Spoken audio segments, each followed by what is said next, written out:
the road teetering towards civil war. Well, David, Yanukovych's whereabouts, as you said, are not known at the present. What we do know is that he picked up in a very orderly fashion and left the capital, Kiev, just after having signed an agreement that was designed to lead to a unity government. From the U.S. point of view, our interests have been clear all along. We want to see a de-escalation of the violence. We want to see constitutional change. We want to see democratic elections in very short order, and the opportunity for the people of Ukraine to come together in a coalition unity government. Is the United States on the side of the protesters? The United States is on the side of the Ukrainian people. And the Ukrainian people have indicated from the outset, 3 months ago when this began, that President Yanukovych at the time, his decision to turn away from Europe was not the choice of the Ukrainian people. The Ukrainian people expressed themselves peacefully. They were met with violence, and that did not end well for Yanukovych. Does he have to go, in the president's mind? He has gone. But does he have to relinquish power? He has gone, David. I mean, this is an interesting and complicated situation, as you know. Yanukovych has lost enormous legitimacy, despite having been originally democratically elected, by turning on his people, by using violence in the streets against peaceful protesters, and by flouting the will of the Ukrainian people. But he's saying he's not stepping down. But he left Kiev, packed up in an orderly fashion, took his stuff, his furniture with him. This was not fleeing in a very disorderly fashion. So now he is in a place that will reveal itself. Yesterday we know where he was. Today we're not so sure. But the fact is he's not leading at the present. In foreign affairs, as in other things, location matters, right? Location, location, location. That's why I want to show for our viewers the map, because I think it's so instructive. Ukraine's a huge country, 46 million people, but look where it is. It's on the doorstep of Russia, and that certainly matters to Russian President Vladimir Putin, who very much views Ukraine within his sphere of influence. Half the country, big east-west divide there, half the country to the east, millions of them speak Russian, identify with Russia. The president spoke with President Putin. Was his message pointedly, back off here, let Ukraine follow its own course? The president's message was, look, we have a shared interest in a Ukraine that remains unified, whole, independent, and is able to exercise the will of its people freely. At that point, Putin was in agreement. They were both able to say that they wanted to see the implementation of the agreement that had been signed on Friday. And that agreement is very consistent with our principles, and it's consistent, in fact, David, with where this situation is going. We are going to have a unity government. We are going to have near-term elections. We are going to have constitutional reform. And that reflects the will of the Ukrainian people and the interests of the United States and Europe. But Putin is viewed widely, as The Economist put it, he's viewed as the architect of this bloody crackdown. Do you not fear that this could take an ominous turn, that Russia, particularly after these Olympic Games, could decide perhaps to send forces in to restore the kind of government that Russia would like to see? After all, it was Putin who guaranteed $15 billion worth of loans to Yanukovych so that they would reject the West, reject the European Union. That would be a grave mistake. It's not in the interests of Ukraine or of Russia or of Europe or the United States to see the country split. It's in nobody's interest to see violence return and the situation escalate. There is not an inherent contradiction, David, between a Ukraine that has long-standing historic and cultural ties to Russia and a modern Ukraine that wants to integrate more closely with Europe. These need not be mutually exclusive. But isn't it interesting that I heard the president say, look, we don't want to look at this like the Cold War. But isn't that how Vladimir Putin views all of this? Doesn't he look at this sphere of influence very much in a Cold War context? He may, but if he does, that's a pretty dated perspective that doesn't reflect where the people of Ukraine are coming from. This is not about the U.S. and Russia. This is about whether the people of Ukraine have the opportunity to fulfill their aspirations and be democratic and be part of Europe, which they choose to be. Is this a good thing? As you see this kind of ferment, 3 years ago, the Arab Spring in Egypt, you see this democratic ferment in Ukraine, we're seeing it in Venezuela and other places. Does President Obama view this as a positive sign? Look, democracy is a good thing, David. Sometimes the making of it is very messy. There can be setbacks, it can be uneven, but we all know through many examples in history that democracies are more stable, they protect their people, they're more peaceful, they're more able to deliver economic opportunity to their people. So over time, this trajectory is a good one. And yet, as Americans are paying attention to this, I talk to people, they may not understand all the complications of Ukraine and the split toward, the European Union versus Russia. But what they do see is they see Vladimir Putin trying to shore up a sphere of influence. They see the Russians releasing this tape of art diplomat Victoria Nuland talking about, the opposition and the political future of Ukraine. They see Russia talking about the U.S. meddling in its area, giving political asylum to Edward Snowden, blocking the United States when it comes to interests in Syria. Why shouldn't Americans look at Vladimir Putin and Russia today as an enemy? David, first of all, we have to be very pragmatic, and President Obama has been exceedingly pragmatic about our dealings with Russia. There are areas where we can cooperate with them. There are areas where we disagree bitterly with them. But let's look at both sides of the ledger. We have been able to reach a new and very important arms control agreement with them, the New START Treaty. We've been able to cooperate on Afghanistan and Russia's role in enabling us to move our equipment and personnel in and out of Afghanistan has been very important. On Iran, we've actually been working together on the effort to use diplomacy to see if we can't obtain a nuclear agreement. They've been cooperative in that. On the other hand, we differ bitterly over issues of human rights. We differ over Syria. We differ over their treatment of LGBT persons. And we differ over a number of issues. And the fact of the matter is, we should cooperate where we can. Where we can't agree and where we don't agree, we should be very plain about that and stand up for our interests, which we do. Don't you understand that perspective of Americans who may not be in the foreign policy establishment who say, when is enough enough? I mean, when do you confront Putin at some point and call him on all this we stuff? have confronted him, and we do call him on it, and the president is very plain and very forceful in his dealings with Putin. But it's not necessary, nor is it our interest, to return to a Cold War construct, which is long out of date, and that doesn't reflect the realities of the 21st century. I mentioned one of the areas where the Russians have been so unhelpful, and Secretary of State John Kerry was really forceful in his criticism of Russia this past week, is about Syria. This is how President Obama described Syria just a couple of weeks ago on the situation there. We still have a horrendous situation on the ground in Syria. The state of Syria itself is crumbling. That is bad for Syria. It is bad for the region. It is bad for global national security. And yet this deterioration that the president describes follows the president issuing a red line for Syria over chemical weapons and then stepping back from that. Now you have the horrendous situation he describes. Assad is stronger with Russia's help. Al-Qaeda and other jihadis are present in Syria in an incredibly ominous way. And 95.5% of the most dangerous chemical weapons remain in that country. Isn't it time for a new U.S. strategy? Well, David, look, nobody is content with the situation in Syria. From a humanitarian point of view, it's horrific. From a national security point of view, it's deteriorating. There's no question.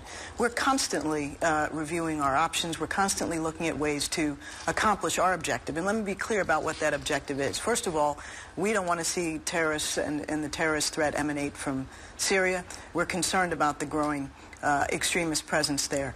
We believe it's critical that Assad leave power and that there be a transitional government formed by mutual consent and that the institutions of the Syrian state remain intact. We don't want to see the state fragment, which is why, David, it's important to understand this. I think folks need to understand, which is why we have tried to pursue a diplomatic resolution, not because we're naive and we think that, that there isn't a real hot war on the ground. But at the end of the day, unless and until there's a political solution, this thing is not going to be resolved. It's not going to be resolved on the battlefield. So we've been pursuing multiple... But you say that you met with intelligence chiefs from the region, the Saudis and others, who want more lethal aid provided to the rebels to tip the balance and actually take Assad out. Is the U.S. prepared to escalate on the ground to achieve a different result on the battlefield? Well, the United States is actively supporting the moderate opposition with material support, with political support, and that support is increasing, David, and we're doing it in consultation and coordination with countries in the region. We're also the largest supplier of humanitarian assistance, and yesterday, because of U.S. leadership and that of other partners, we were able for the first time to get a resolution in the United Nations Security Council that binds the Syrian government to allow humanitarian assistance assistance in. And you talk about the humanitarian assistance. The level of suffering is huge. The fact that Assad has killed, about 1 million people have died, the refugee crisis adding numbers to that by almost another million. I mean, the scale of mass suffering is huge in Syria. I think it's more like 100,000, which is I misspoke. horrific. I'm sorry. Yeah, 100,000 killed. Excuse me, I was speaking about the refugee number. I apologize. But the scale of mass suffering is huge. Senator McCain has said that future presidents will apologize for what the U.S. has failed to do now. You've been asked in the past about mass suffering, genocide in Rwanda, and President Clinton's admitted failure to intervene. And you worked on those issues. And this is what you told The Atlantic back in September of 2001. I swore to myself that if I ever faced such a crisis again, I would come down on the side of dramatic action, going down in flames if that was required. How does that view influence the advice you give to the president on Syria? Well, first of all, David, this is not a genocide. It's a horrific civil war that has spilled over and infused the neighboring states. It's one that we have worked very hard to end through support to the opposition, through humanitarian assistance, through active and aggressive diplomacy. And David, we have every interest in trying to bring this conflict to a conclusion. But if the alternative here is to intervene with American boots on the ground, as some have argued, I think that the judgment the United States has made and the President of the United States has made is that is not in the United States' interest. We are very much committed to trying to work to resolve this conflict, but in a way that doesn't insert the United States back into a hot, bloody conflict in the middle of the Middle East. This is a complicated time for the world, as you know better than anybody. If you think about democratic ferment around the globe, you think about American retrenchment from Afghanistan and Iraq, sectarian division in Syria and Iraq. And there's been some criticism of President Obama about just what his view of the world is in his foreign policy. He wrote this in Audacity of Hope. He wrote, without a well-articulated strategy that the public supports and the world understands, America will lack the legitimacy and ultimately the power it needs to make the world safer than it is today. What is that view of the world that President Obama has that he seeks legitimacy for? President Obama views the United States as the leading and most important global power because of the power of our economy, the power of our values, the power of our military. We are and will remain the most important country in the world. And without our leadership, which we exercise every day, actively from Africa to the Middle East to Asia, the world would not be nearly as stable and as prosperous as it is. Now, it is complicated, as you said. There's setbacks and there difficult circumstances. But, David, look what the United States is doing around the world. We're actively working to try to bring a negotiated resolution, finally, to the conflict between Israelis and Palestinians. And as difficult and fraught as that is, we're making progress. Because of the United States leadership, we have the prospect of resolving the Iranian nuclear program through diplomacy. We don't know that it will succeed, but we're closer to that goal than we have ever been. You don't worry about a potential for stalemate, as you already hear the Iranians say that the idea of removing missiles is off the table? David, there's always a potential that this doesn't succeed, but we have already halted the progress of the Iranian nuclear program and begun to roll it back in critical ways. For 6 months, this program will be set back, and the timelines for them to achieve any kind of breakout have been expanded. In the meanwhile, we have the potential to explore a comprehensive, peaceful resolution to the Iranian nuclear program. That is not something that we could say 6 months ago, and it is very substantially a product of American diplomacy. And it's indicative of the way we have approached conflicts around the world, where we are actively involved in trying to resolve them, from Africa to Asia to the Middle East. When you were last here, Ambassador Rice, it was an eventful morning on the story of Benghazi and the horrible attack on our compound there. We haven't seen you in a while. As you look back at your involvement in all of that, do you have any regrets? David, no, because what I said to you that morning and what I did in every day since was to share the best information that we had at the time. The information I provided, which I explained to you, was what we had at the moment. It could change. I commented that this was based on what we knew on that morning, was provided to me and my colleagues, and indeed to Congress, by the intelligence community. And that's been well validated in many different ways since. And that information turned out in some respects not to be 100% correct.